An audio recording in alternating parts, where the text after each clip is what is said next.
eu não resisto a fazer a ligação, não é? Da morte de Cristo ligada à salvação eficaz. Você percebe que se a gente aqui fosse falar de uma morte de Cristo ampla pelo mundo todo, esse texto perderia a força. Mas você vê que Paulo está falando aqui como se Cristo tivesse morrido pelos seus, de forma que eles são eficazmente justificados, e disso eles têm certeza. É muito difícil você ter certeza do amor de Deus por si, quando é oferecida, quando a morte de Cristo é pregada como sendo assim: ele morreu por todo mundo, de maneira que no final não morreu por ninguém, porque no final vai depender de você querer ou não. Mas você percebe que o propósito de Deus aqui caminha em marcha, sem obstáculos. Ele manda o seu filho morre pelos seus, os seus são chamados e justificados, e o Espírito Santo os convence e os persuade, e disso dá certeza. É nessa salvação que eu creio, uma salvação firme, eficaz, e que não vai depender no fim da decisão efêmera e falível do homem, mas de um Deus que chama mesmo e que justifica com base no sangue do seu Filho. E é disso que Ele nos dá certeza, de que Ele nos ama muito mais do que nós poderemos imaginar. Depois de ter dito no verso 8 que Deus prova seu amor para conosco, pelo fato de ter Cristo morrido por nós, sendo nós ainda pecadores, Ele diz: logo, em consequência disso, muito mais agora, sendo justificados pelo seu sangue, seremos por ele salvos da ira.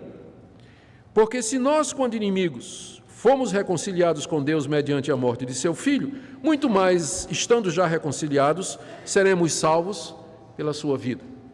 Paulo fala aqui de uma salvação futura da ira de Deus, e que ele desenvolve a partir da demonstração do amor de Deus por nós na cruz do Calvário. Deus prova seu amor para conosco, porque Cristo morreu na cruz quando nós ainda éramos pecadores. Logo, se Ele fez isso por nós, nós seremos salvos da ira. Que ira? A ira de Deus é a reação justa da sua santidade, do seu poder, da sua majestade, contra as criaturas que se levantam contra Ele, que o afrontam, que desobedecem à sua lei, que o desafiam. Deus tem um dia preparado em que Ele vai demonstrar todo o seu desprazer, a sua indignação, a sua ira contra essas criaturas. Esse dia não chegou, ele é futuro, ele é vindouro.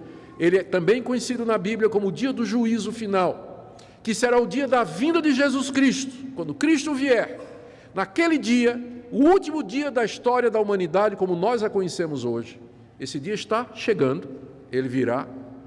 Deus vai demonstrar claramente toda a sua indignação e a sua ira, o seu desprazer contra as criaturas que o desafiaram e viveram contra ele, e o desobedeceram e viraram as costas. A Bíblia chama esse dia o dia do juízo, e diz que naquele dia Deus haverá de mandar para o sofrimento eterno, sem pausa, sem interrupção, por toda a eternidade, essas pessoas. A Bíblia chama esse estado às vezes de inferno, ou lago de fogo e enxofre, que Deus preparou para os ímpios, para os desobedientes, juntamente com os anjos que se rebelaram contra ele. Esse é o dia da ira. Ele não veio ainda, ele ainda virá, ele virá. É o último dia da história da nossa raça e da raça dos anjos também. É quando Deus vai demonstrar todo o seu desprazer. Por enquanto, Deus já está irado, claro que está, ele já está irado, só que ele contém a sua ira está contida porque ele está no processo de salvação de um povo de entre a humanidade. Ele não vai destruir toda a raça humana com a sua ira. Ele está reservando um povo para si. E nós sabemos de que maneira ele fez isso. Enviando o seu Filho Jesus Cristo para morrer por esse povo que ele amou e escolheu antes da fundação do mundo. Cristo veio, pagou o pecado deles, o Espírito Santo chama pela palavra, a pessoa é justificada e passa por esse processo de aprendizado, de glória aqui nesse mundo, para que possa valorizar aquele dia, para que possa dizer: Deus, só a tua misericórdia é para me livrar do justo juízo que os meus pecados merecem. Mas a ira está vindo, a ira está vindo.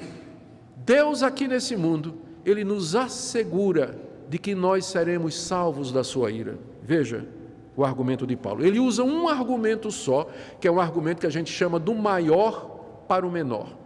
É mais ou menos assim: se Deus já fez o mais difícil, quanto mais o mais fácil. O mais difícil Ele já fez. Qual era o mais difícil? O filho dele morrer por pecadores. Ora, se o mais difícil Ele já fez, que foi o filho dele morrer por pecadores, o mais fácil Ele fará, que é nos livrar da ira. Veja como ele argumenta aqui, no verso 9. Primeiro no verso 8. Deus prova seu amor para conosco, pelo fato de ter Cristo morrido por nós, sendo nós ainda pecadores. Logo, se Cristo morreu por nós, sendo nós ainda pecadores, sendo agora justificados pelo seu sangue, seremos por ele salvos da ira. Então Deus vai nos salvar da ira. O que é que significa? Ele não vai permitir que estes, por quem Cristo morreu, e que foram justificados pelo seu sangue, estes não experimentarão a ira de Deus. Por quê? Porque Cristo já experimentou a ira de Deus no lugar deles. Lá na cruz do Calvário, Cristo bebeu até a última gota do cálice da ira de Deus no lugar daqueles por quem Ele morreu.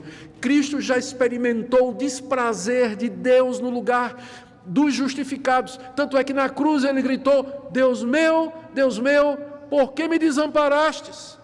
Tal a sensação de angústia, de sofrimento. Cristo experimentou o próprio inferno no seu coração naquele momento. Por isso, justificados pela morte de Cristo, pelo sangue de Cristo, nós seremos salvos da ira. Deus não nos incluirá no dia do juízo entre aqueles que experimentarão os tormentos eternos, sem pausa, sem remissão, por toda a eternidade.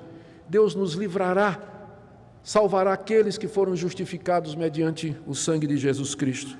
E veja como esse argumento funciona, é o mesmo argumento do maior para o menor, agora no verso 10.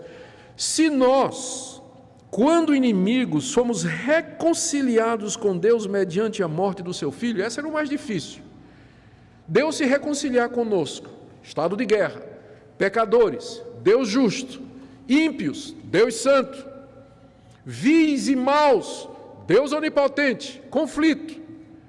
Deus nos reconcilia com Ele por meio da morte do seu Filho. Por quê? Porque o seu Filho experimenta e paga toda a nossa dívida, toda a nossa hostilidade diante de Deus.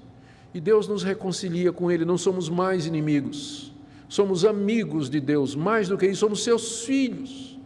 Ora, se Deus já nos reconciliou com Ele por meio da morte de Cristo Jesus, Ele também não vai nos lançar na ira, porque a ira é para os seus inimigos, para os inimigos de Deus, está reservada para os inimigos dele. Nós não somos mais inimigos, não há mais guerra entre nós e Deus por conta de Jesus Cristo, como Paulo diz aqui, final do verso 10, muito mais, estando já reconciliados, seremos salvos pela vida de Cristo, a sua morte na cruz e pela sua ressurreição.